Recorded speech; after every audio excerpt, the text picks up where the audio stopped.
Hey, what's up? I'm Joe. I'm going to show you how I made the sounds in the clip you just watched. First of all, if you're not familiar with Waveform, go check out Marshall McGee's YouTube channel. It's got excellent sound design videos. He's also got a Patreon, which I highly recommend if you're into sound design. It's the reason that I'm making this video in the first place. So here we go. Now, I decided to set a limitation right off the bat, and I'm only using sounds that I recorded in my kitchen for this. That sync sound was actually not intentional. It was just a bit of audio I had from while I was setting up. I used it and really liked the way it turned out. So I'll show you how I did this step by step here. First, I put on a chorus.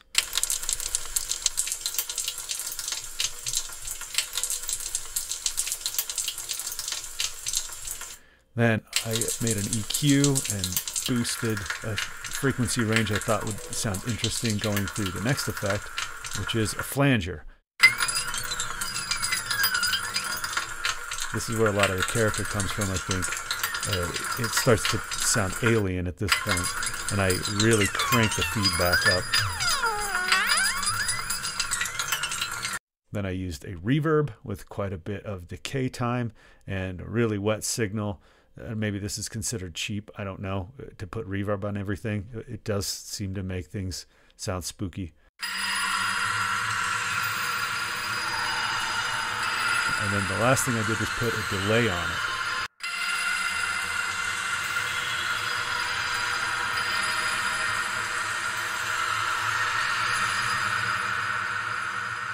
Now what I'd like to do to get the best version of a sound is I'll copy and paste it a handful of times, and then I'll open up another track to resample it, and then I'll let it play through while it's recording, and I'll adjust some of the parameters on the fly.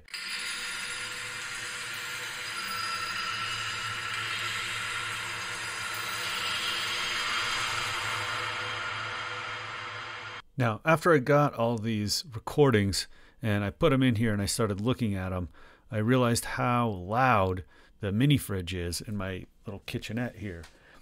So what I did is isolate, and you'll see I've got two tracks at the top here. The first one is just the source material with this EQ and some compression on there. And all I'm doing is printing that into the sound. So I've named that second track here Initialize. Then I'll take it from there and drop it into its own track with its own effects chain.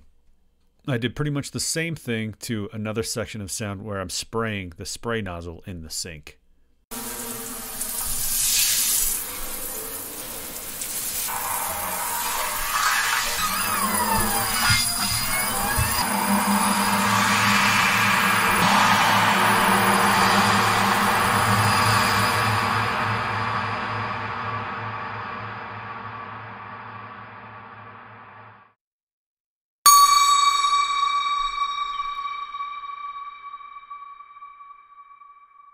Now I took this same sound and reversed it, and then I cut off the very end so you don't really hear the attack. I think it sounds a little more haunting when it kind of crescendos and then stops and just leaves this big empty space behind it.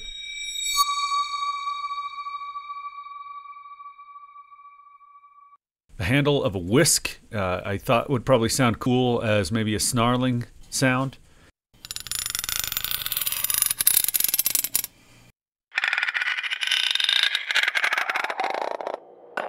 By the time I resampled it, I had some noises that I was really happy with.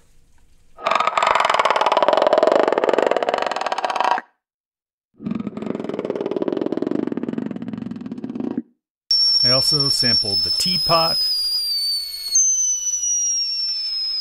Actually, this one I reversed it.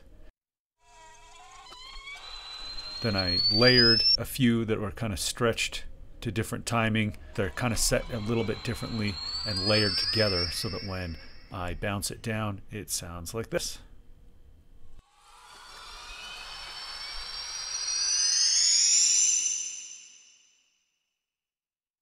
Something I really like the results of that I didn't end up using, but I might save for something else, is I chopped out different sections of the whistling noise that the tea kettle made and left some space in between them.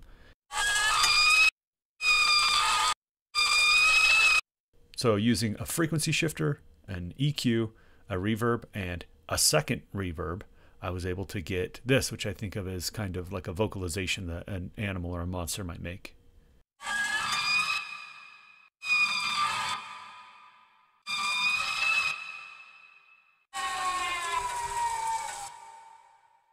I recently upgraded my Patreon membership to Waveform's Patreon and got the Tiramisu sampler. And I've been really excited to check it out, and this is going to be the first time I try it, is on this very stuff here. I was unable to figure out how to easily take all of these samples here that I had resampled and drag and drop them into the Tiramisu sampler area. I tried copying them into the session view and see if I could drag a whole bunch of them from there. That didn't seem to work, and I didn't have any luck trying to find them in Live's browser and as a group and dragging them either. I'm sure there's a simpler way to do this. I ended up just dragging each individual one into there. If you've watched this video this far and you see my inept struggle here and you can save me some time, please do so in the comments.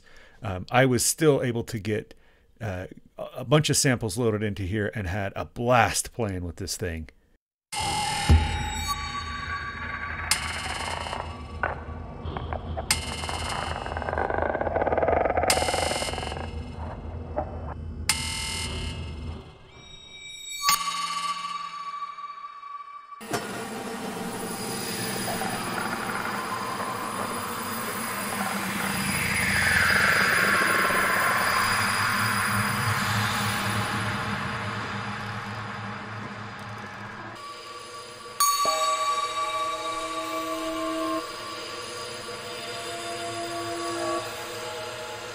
Ultimately, it got me thinking about how to pace some of the sounds that I ended up using, and I wound up just making a small arrangement that is the final submission. The only thing I added to this is some ambience. I've got some wind, a little bit of wood creaking, and some crickets that kind of fade out to really emphasize this kind of being taken out of place once the scary sounds come in. So everything else are the samples that I made. Thanks for watching.